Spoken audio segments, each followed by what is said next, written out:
On Halloween night, 1984, a pregnant mother opened her front door and found an adult male wearing a wolf mask carrying a machete. She immediately knew that this was no trick-or-treater and began yelling for help and told her young daughter, Deanna, to hide. However, with her husband at the store, she never stood a chance. The intruder violently ended her life. Once Deanna heard her mother's screams, she ran behind the couch and covered herself up, praying that the intruder wouldn't find her. He paced around the house, checking closets, bathrooms, and underneath beds. After a couple of minutes, he yelled out, "If you say anything, I will come back and I will kill you." He then left the scene. The husband arrived home a minute or two afterwards and called the police. The police immediately suspected the husband and took him into the station. However, surveillance footage of him at the grocery store cleared him right away. However, it didn't take long for the police to find out who the real killer was. Doreen and her ex-husband Michael shared a son a few years before the crime. Unfortunately, the young boy drowned and Michael tried to sue Doreen for his death, but lost. The fact that Doreen remarried and created a new family pushed him to insanity. Due to overwhelming evidence, he was sentenced to death. This CCTV footage shows this woman's last moments before she was brutally murdered by this man, only moments later. Hi, I'm Meg. I talk about true crime. Let's get into this case. Grace Millane was only 22 and she had just graduated from the University of Lincoln. She was really excited about what was next to come. She had spent years saving up for a backpacking trip, and it was finally time for her to go. First, she went to South America for around 6 weeks. And according to her family, she was bombarding them with updates and pictures. She was a family girl. In November of 2018, she arrived in New Zealand. She was doing the whole solo travel thing, so she was on her own. Over a week later, she made her way to Auckland, where she checked into a hostel. Overall, she seemed to have been having a great time. December 1st, 2018, only a day before her birthday, she leaves the hostel at 6 p.m. to meet up with a guy from Tinder. This Tinder date's name was Jesse and he was 26 years old. You can see them meeting here in the CCTV footage and heading over to a restaurant/bar. Grace was being safe and she was texting her friend during the entire date, telling her that they were really compatible and that was going well. Jesse was apparently living in a hotel at the time, and around 9:30 they decided to head there. And these are Grace's last moments seen alive. The footage that comes after this is insane. December 2nd, aka the next day, was Grace's birthday, so her loved ones from England just started sending her loads of texts. Happy birthday, they were trying to call her. She wasn't responding, which was extremely out of character for her. Now, let me show you what Jesse was doing on the 2nd of December. Here's Jesse leaving the hotel. Here's Jesse up in that corner, buying a suitcase, returning it to the hotel, buying cleaning supplies, and lifting these suitcases back into the elevator and into a rental car that he bought that day. That same day, he even bought carpet cleaner, like a whole machine that cleans carpets, and told the hotel it was because he spilled some red wine on the floor. Safe to say he's looking a bit suspicious. By December 5th, Grace's family had not heard back from her yet. At this point, they had a really bad feeling, and so they called the Auckland police to let them know that she was missing. So they filed the missing persons report, and the Auckland police started digging. The police did an amazing job in this case. Go to part 2 to see what happened next because it's insane. She went viral on TikTok after murdering her sister. I'm True Crime Caitlin, and this is the murder of Helen Miller. Claire Elena was the second-born daughter from parents Maria and Mark Miller, born in 2007. The Miller family lived in Lancaster, Pennsylvania, and this consisted of Maria, Mark, their oldest daughter Helen, and then Claire. Helen suffered with cerebral palsy and she was confined to a wheelchair. She needed quite a bit of help in order to go about her daily life, and everyone would chip in to care for her. That's who the Millers were. They were a loving family who truly cared for each other. The girls attended a private school in Lancaster, and once she was back home, every single night, 14-year-old Claire would head up to her bedroom and sit and scroll and post to TikTok. She would post dances, lip syncs, even doing a little bit of cosplay, anime along with funny videos of her dad. She would post about her love and infatuation for anime and also some more morbid things as well. After a day that was as normal as any others, the Millers all headed to bed on the 22nd of February 2021. At around about 1 AM, Claire would slip out of her bed and sneakily creeped into her sister's Helen's room.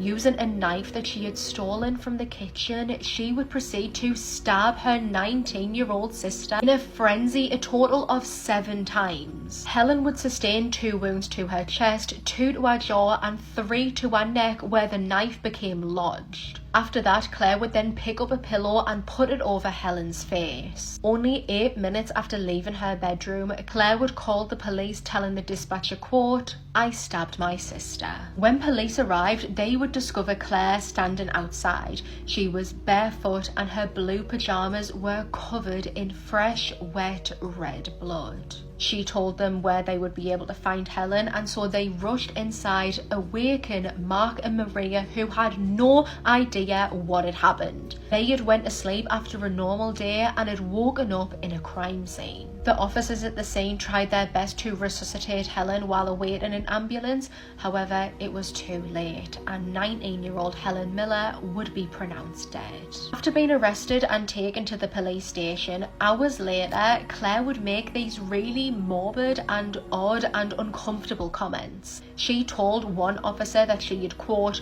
Michael Myred her sister, and when she was brought a McDonald's for her breakfast, she said, quote, "Oh, McDonald's, I would have killed someone sooner if I knew I was going to get McDonald's." Investigators would go on to find thousands of text messages between Claire and her friends where she openly spoke and expressed her desire to kill someone. They would describe her as being obsessed with homicide. Claire was charged with criminal homicide, and due to the laws or just how things work in Pennsylvania, this automatically meant that even though she was only 14 years old, she would be tried as an adult. At the trial, the defense tried to say that Claire didn't really realize what she was doing, she was having a mental break, and that she didn't really want or intend to hurt her sister. Her parents testified, telling the judge that they didn't want to lose another daughter. They had lost one daughter to murder, and they didn't want to lose the other one to prison, which I can imagine is a very conflicting feeling. Maria and Mark would say that Claire had really struggled with her mental health, with her gender identity, and that they didn't believe that she really wanted to hurt her sister. Claire Miller would end up pleading guilty but mentally ill to the 3rd-degree murder of Helen Miller. She was handed a sentence of 12.5 to 40 years to serve. After the news of the murder got out, Claire's TikTok went absolutely viral. She would receive millions of views, thousands of comments, likes and shares on each video before her account was permanently removed. There are so many twists and turns in this murder case. I'm really interested as to whether you can guess who the killer was before I reveal it at the end. It was 2009 when 26-year-old Saima Khan and her 18-year-old sister Saba, their 2 brothers and their parents moved to Luton. To absolutely everyone that they met, the family seemed lovely. They were kind, considerate and really hardworking. They had a great work ethic. Saima and Saba both had jobs as care workers and seemed very family orientated. Saba described her and her sister's relationship as the pair being completely inseparable. She said it was like they were one person in 2 separate bodies. In 2011, Saima got married to Hafiz Rehman and he moved into the family home. They would end up having 4 kids and seemingly had this perfect family unit. That was until tragedy struck. On the 23rd of May 2016, Saima headed out to work. She left her sister Saba looking after the kids as usual in the house. Saima was spotted on CCTV just after 11 PM that day arriving back at the property. She entered her home after her shift but was ambushed in the hall and stabbed to death. She was so brutally attacked that her head nearly came off. Now, neighbours described hearing the commotion and they said that they could hear blood-curdling screams. They obviously rang police and officers raced to the scene to find Saba distressed, telling them how she was upstairs in the shower and then came down to see her sister brutally killed. Officers entered the property and they found that the back door had been smashed in. The glass was all over the floor. Police wondered if this was a burglary gone wrong, and locals were obviously really concerned about a killer just being on the loose in the area. However, there didn't seem to really be a motive for this killing. It didn't look like a burglary because nothing had been taken from the house. The viciousness of the attack also suggested a crime of passion. Saba was questioned by the investigators to obviously get a little bit of a better idea of whether Saima had any enemies around. She then dropped a bombshell. She told them that Saima had been having an affair behind her husband's back. This obviously completely changed the focus. Now we're kind of expecting maybe this is her lover that's killed her, or maybe it's her husband. They decided to look on the family computer for kind of more clues, were there any clues indicating that the husband knew about this extramarital affair? However, what they found on the family computer again shifted the focus completely. It was actually the husband, Hafiz, that was having the affair, not Saima. They did some digging through the messages that he'd been sending and found out who he was having the affair with. It was Saima's sister, Saba. Saba had also got some incredibly disturbing searches on her phone relating to poisonous snakes and other methods to unalive somebody that nobody would find out. She'd also seemingly looked online at how she could hire a hitman. Police decided to search Saba's bedroom and see if they could find any physical evidence to link her to the murder. That's when they found a plastic bag full of bloodstained clothing and the murder weapon. It transpired that on the evening Saima was killed, she'd got a text of Saba telling her something was wrong and to come home ASAP. Her sister had lured her home after her shift to do the unthinkable with the children upstairs. Finally, Saba was arrested and charged for killing her sister. She would plead guilty and was jailed for 22 years. These two best friends were enjoying a day out on an Australian beach when they would be sadistically murdered, and their case is still unsolved. I'm True Crime Caitlin, and this is the murders of Marianne Schmidt and Christine Sharrock. In 1958, the Schmidt family emigrated from Germany over to Australia with the promise and the hope of living a brand new life. The family consisted of 2 parents and 6 children, one of them being a then 8-year-old Marianne. The family lived in some immigrant housing in New South Wales before permanently settling in Ryde, Sydney. Sadly, however, soon after their arrival in Ryde, Sydney, Marianne's father would fall incredibly ill and then eventually die. Marianne would be the one to step up and help her mother raise her younger siblings and also help her with day-to-day life as well. Her mum didn't speak English very good, and so a lot of responsibilities fell onto Marianne, who never complained. Living on the same street as Marianne was Christine Sharrock, who lived with her grandparents after her own father died, and the 2 young girls became very fast friends. They were both the same age. Some people would say that they resembled each other, and they had very similar personalities. They were both quiet, shy, respectful, responsible, and polite. They would spend all of their free time together, either listening to music or going to the beach. They were inseparable. On the 11th of January 1965, Marianne's mother was in hospital recovering from an operation that she had, and so Marianne and Christine decided that they were going to take Marianne's younger siblings for a day out at the beach. Marianne and Christine are both now 15, and the younger siblings ranged from 10-year-old to 5-year-old. They set off at around about 8:30 a.m. and they had to take 2 trains to get to Cronulla Beach. When they arrived, the young children enjoyed playing in the warm sand, in the sea, and nibbling on the picnic that Marianne had prepared for them. One of the children would later recall seeing Marianne and Christine talking to another young boy who was about their age. He had a knife on a spear and was crab catching. After a couple of hours of sitting on the beach at around about 1 in the afternoon, Marianne and Christine told the kids that they were all going to get up and go for a lovely walk along to Wanda Beach. Over to Wanda Beach, it's all kind of one long stretch of flat sand. However, it is quite some distance. It would be about a 20-minute walk. Leaving behind their bags, the 6 all set out on their way. However, this walk was an uncomfortable one. The wind was picking up, and it was reported that the wind was blowing at around about 25 miles an hour. It was whipping the legs of the younger children, it was making them cold, and it just wasn't an enjoyable walk. Marianne and Christine sat the children down at some sort of sand dune, wrapped them up in a towel and give them Christine's portable radio, which she'd only just got for Christmas. They told the children to wait there, they would go back to the beach, retrieve their bags and then come back to see them. But the two teenagers would walk off in the opposite direction. They would walk towards the Wonder sand dunes. The witness would later recall seeing both of the girls walking along the sand dunes, and one of the girls, we're not sure which one it was, kept on looking over her shoulder almost as if she was conscious that someone was following them. This man observed the girls for a couple of seconds, looked behind them, saw that no one was following them and then went about his day. What we know now is that the girls would be viciously attacked. Marianne would be stabbed a total of 15 times, and one of these stabs went directly to her heart. She sustained injuries so severe on her neck that she was almost decapitated.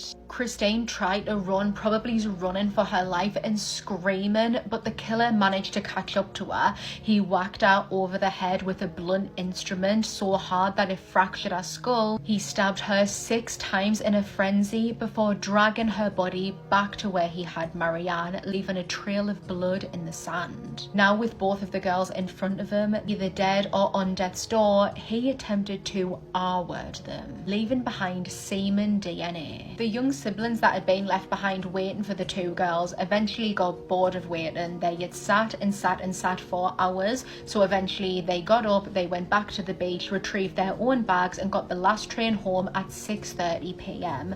When Marianne and Christine didn't return home by 8:30 p.m, they would be reported missing. The following day, a man who was out walking with his 2 nephews would discover what he thought was a mannequin buried underneath the sand. However, it's never a mannequin. He actually discovered the bodies of 15-year-old Marianne Schmidt and Christine Sharrock. One of the girls was found buried face down in the sand and the other girl was found lay on her right side. During their autopsies, it was found that Christine had food in her stomach alongside a low blood alcohol level. The blood alcohol level that she had would sort of be the equivalent of drinking 1 beer, but both of these were strange because Christine didn't have anything to eat at the beach when the other children were having a picnic, and both she and Marianne weren't drinkers. They were very responsible, they didn't drink alcohol, and they would have never drank alcohol when they were watching the younger siblings. So why did she have a blood alcohol level? Why did she have food in her stomach? One theory that was put out there that maybe the girls had met up with someone at the sand dunes, they sat, they chilled a little bit, eating and maybe even drinking before it went west and they were horrifically killed. The siblings were questioned by police and even taken back to the beach to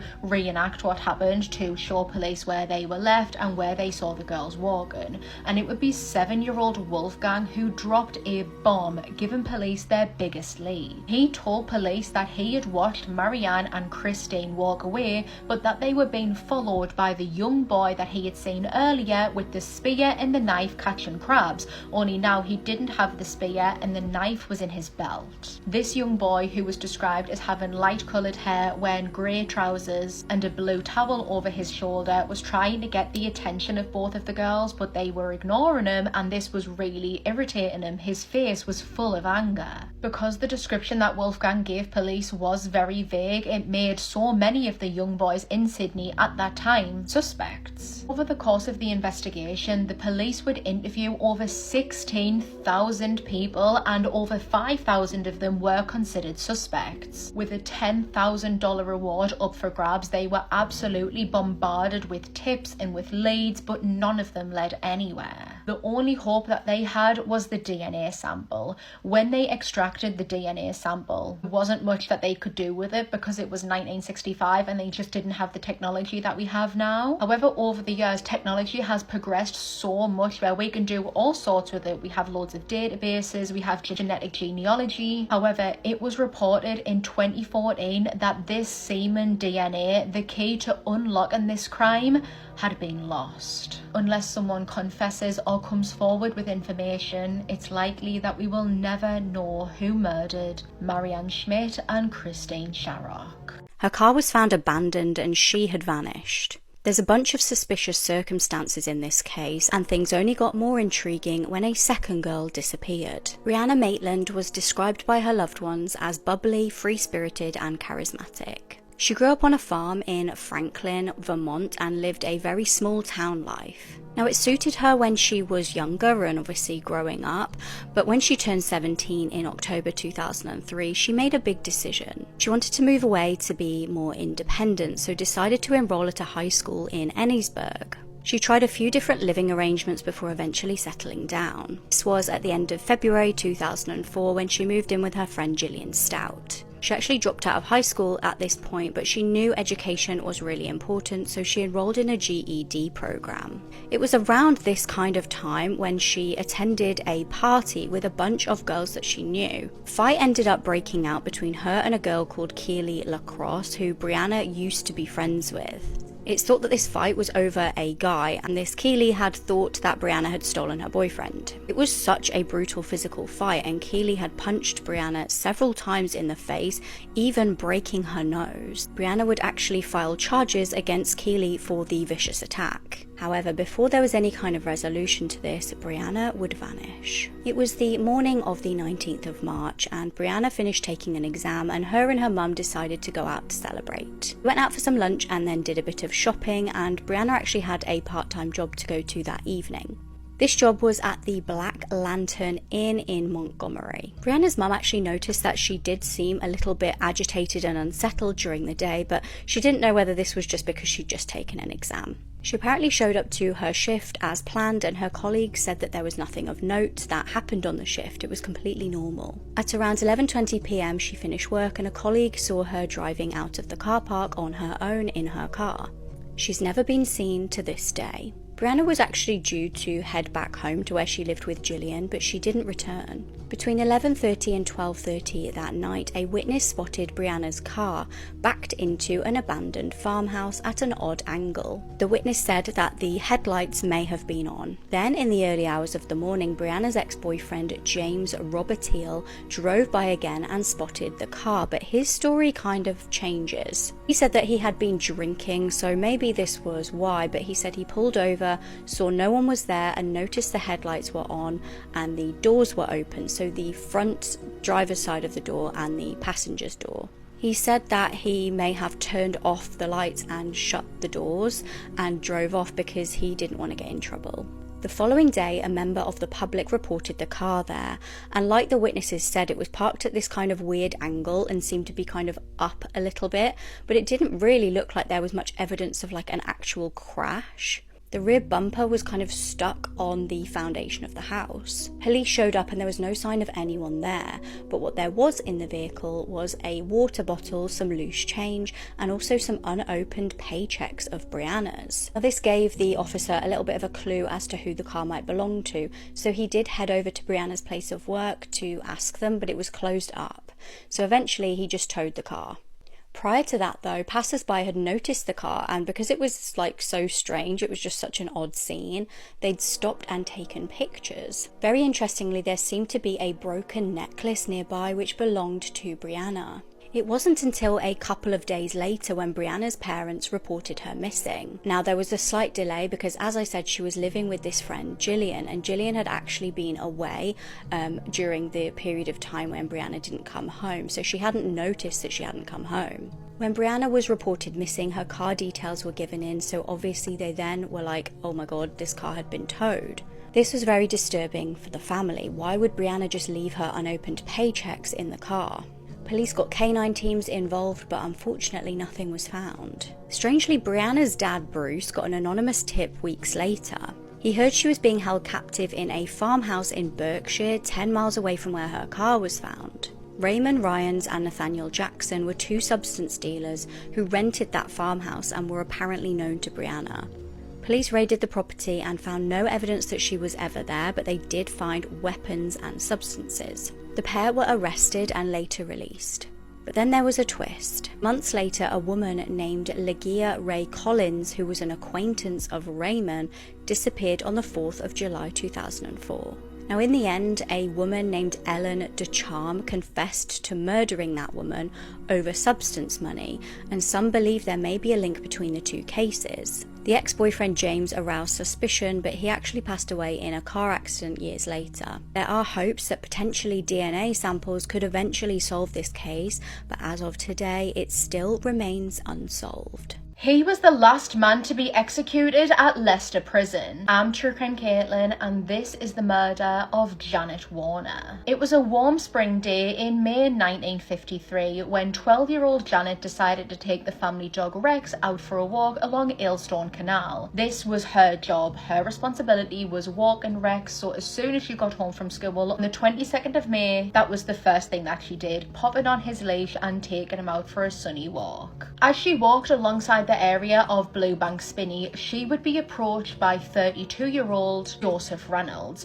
Joseph, who was originally from Dublin, moved over to England after being discharged from the Irish Army. He worked as a labourer, but he only done odd jobs, just a casual worker, working whenever he could. He didn't have a stable job. He would be described as reclusive, shy. He was very polite and soft-spoken, and likely because of this demeanour, Janet wasn't scared or intimidated by him when he approached her. Joseph convinced Janet to go into the woods with him under the premise that they were going to go looking for some rabbits, and as soon as they were deep in the woods surrounded by green trees, Joseph would pounce. He would beat Janet, savagely punching her and kicking her, and despite being only 12 years old, being attacked by a 32-year-old man, Janet fought for her life, and she really tried. She even broke his nose. However, Joseph was able to overpower her. Using a stocking and Janet's own school tie, he tightened the ligatures round her neck, strangling her to death. There would be several witnesses to this traumatising and heartbreaking murder, all of them being children. Notably, one of the children was 8-year-old Sue Townsend, who went on to become a successful author. A group of boys who had heard the screaming, who had heard the murder happening, ran to the screaming to try and help, and they were able to catch sight of Joseph as he fled deep into the woods. The boys, who didn't know Joseph's name or recognise his face, described him to police as having dark messy hair, a broken nose, and wearing overalls. The sheer brutality of this crime was shocking and seemingly motiveless. Janet hadn't been robbed, she hadn't been SA'd. As far as police could find, she didn't have any enemies that would want to do something like this to her. This appeared to just be a crime of opportunity, Janet being in the wrong place at the wrong time. A manhunt ensued trying to find the killer, and hundreds of officers were put to work along with the help of dogs.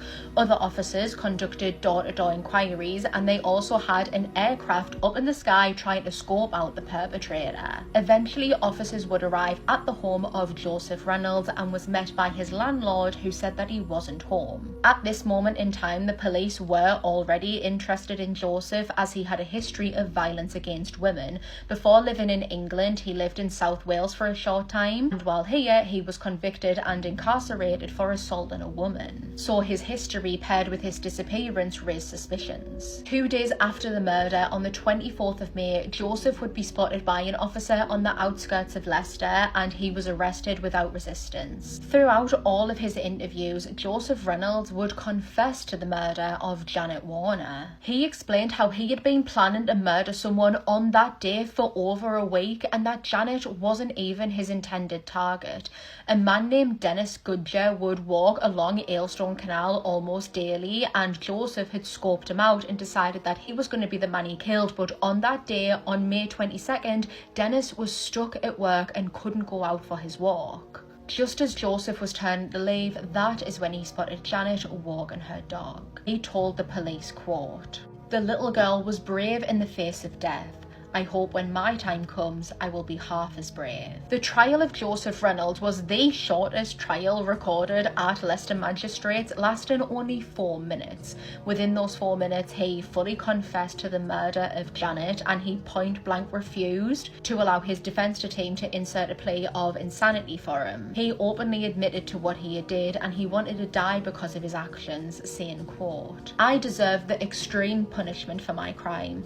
I am happy, but at the same time, heartily sorry for the little girl and for the grief I have caused her parents. And so, at 32 years old, Joseph Reynolds would be sentenced to death by hanging. He was executed at Leicester Prison on the 27th of November 1953, just over 6 months after he murdered Janet Warner. At 9 a.m, 2 officers came outside the prison and posted a letter to confirm Joseph's death, which happened at 9 a.m. Over 200 people stood outside of the prison awaiting this announcement, including Joseph's intended victim, Dennis Goodger. That would be the last execution conducted at Leicester Prison. She thought she'd met an 18-year-old guy online. She'd actually been groomed and was about to be lured to her death. It was 2007 and 15-year-old Carly Ryan was living with her mum in Stirling, Australia. Carly was hilarious, she was really energetic and she was the entertainer of her family.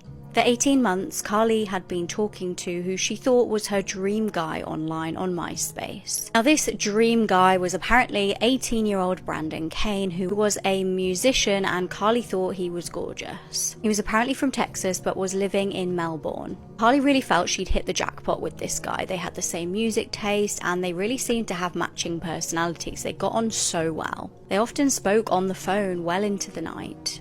In January 2007, Brandon rang Carly up and said he'd love to see her on her birthday, but unfortunately he couldn't make it. But he had a suggestion. He said how about his dad Shane came on his behalf, as he was kind of driving through for work anyway, and he could bring her some gifts off Brandon. Now this was a little bit odd, but obviously Carly really desperately wanted these gifts and she kind of wanted to just feel connected to Brandon in any way that she could. So if that was through his dad, then so be it. She spoke to her mum about this and her mum asked to speak to this guy on the phone and see what the deal was. So she eventually spoke with him and organised for the dad to drop these gifts off. On the 26th of January, Shane showed up at the family home and he was really very friendly with everybody and was really charming. However, as the evening went on, he was weirdly kind of a bit obsessive over Carly and very clingy with her. Things got weirder when later on it was revealed that the present he'd given Carly from Brandon was lingerie and a nurse's outfit. He announced to the family at the end of the day that he would go and find a hotel to stay in, but Carly's mum felt a bit bad and said, well, you can just stay here in the spare room. However, the following day, Carly's mum expressed concerns. She'd noticed Shane was just behaving really odd and seemed weirdly, like I said, possessive over Carly, and the final straw was when she walked past Carly's bedroom, saw Carly sleeping in the bed and Shane on top of the bed next to her. She told Shane to leave, which he did, but things would get much, much worse. Despite Carly's mum literally threatening to call the police on Shane and stop Carly using the internet, Carly continued to talk to Brandon online. A month went by and on the 19th of February, Carly told her mum she was off to a sleepover at her friend's house. They hugged goodbye and it would be the last time Carly's mum would ever see her. Little did she know, Carly was off to meet Brandon. She'd been convinced to meet with him at a secluded beach in Port Elliot. When Carly failed to return home the following day, her mum was frantic. She tried to contact Carly and couldn't get hold of her. She then received a strange phone call off a member of the public saying that they'd found her bag at the side of the road. She contacted police, but tragically it was too late. A heartbreaking call had come into officers that a young female had been found deceased, face down in shallow water. The autopsy revealed she'd been attacked, suffocated and drowned. There had also clearly been a struggle. The crime scene was littered with broken jewellery that had seemingly snapped off Carly's body. Police decided to look at local CCTV footage to see if there were any clues as to who Carly was with that evening. Luckily, they did find some footage of her walking, and she was with 2 males. A witness also reported seeing a car near the beach around that time and gave police a description. Carly's mum actually told officers about the weird situation with Brandon and his dad Shane and showed them some aggressive emails she'd received off Shane. They knew that this Shane character could potentially be responsible. Police managed to track some phone numbers that had been in contact with Carly and tracked them to a caravan park nearby. They found the car that eyewitnesses had described to police. And they discovered who was staying there and who the car belonged to, and they were stunned. It wasn't Shane or even his son Brandon. They didn't exist. The culprit was 48-year-old, father of 3, Gary Francis Newman. When they arrested him, they found notebooks full of usernames and passwords of aliases that he used online. On his computer were hundreds and hundreds of chats with underage girls. So who was the other person in the CCTV footage with Gary? It turned out it was Gary's 17-year-old son. Had he been made to pose as Brandon? His son was arrested, and Gary denied any wrongdoing. Now, the evidence showed that Gary had viciously attacked Carly, but detectives couldn't confirm whether the son had witnessed it or been involved in some way. Sand from the beach was found in the son's shoes. Gary was eventually given life in prison, but his son was cleared of all of the charges. The son's identity has never been revealed.